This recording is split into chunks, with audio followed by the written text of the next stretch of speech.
Jadi kita kena tahulah membina kekayaan tu macam mana. Biarlah makin lama kita bekerja, makin lama kita bertambah kaya. Biarlah makin lama kita menabung emas, makin lama kita bertambah kaya.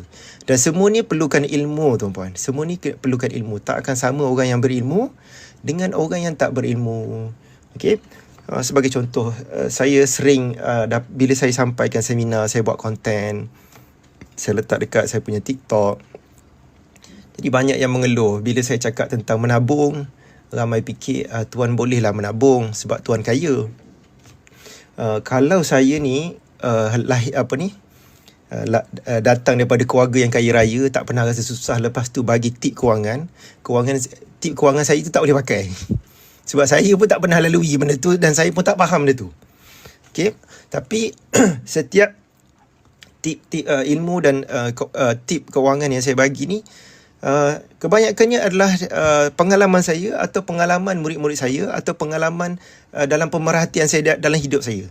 Bukan saya baca buku, dapat tip saya bagi dan saya pun tak tahu praktikal ke tidak, bukan. Okay?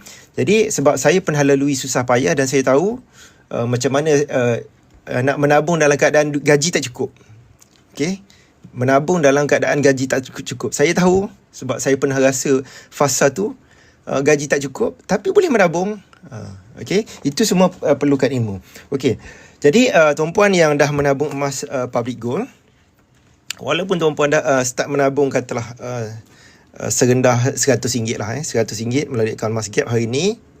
Tengok RM100 hari ni, siapa beli RM100 dapat akan kredit dalam akaun Emas Gap dia ni sebanyak 0.2597 gram. Okey.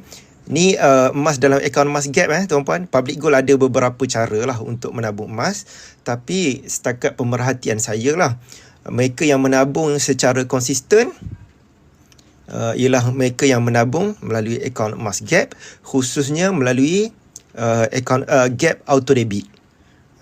Okey tuan-puan, membina kekayaan ni tentang habit, tentang kebiasaan, tentang buat perkara yang betul, bukan sekali, bukan dua kali, bukan sesekali, tapi berkali-kali sampai jadi sebahagian daripada hidup kita, barulah kita berjaya. Apa saja pun bukan tentang buat sekali, bukan tentang buat dua kali, bukan tentang buat sesekali, tetapi buat perkara yang betul berkali-kali hingga jadi sebahagian daripada hidup kita. Itulah barulah kita akan capai kejayaan.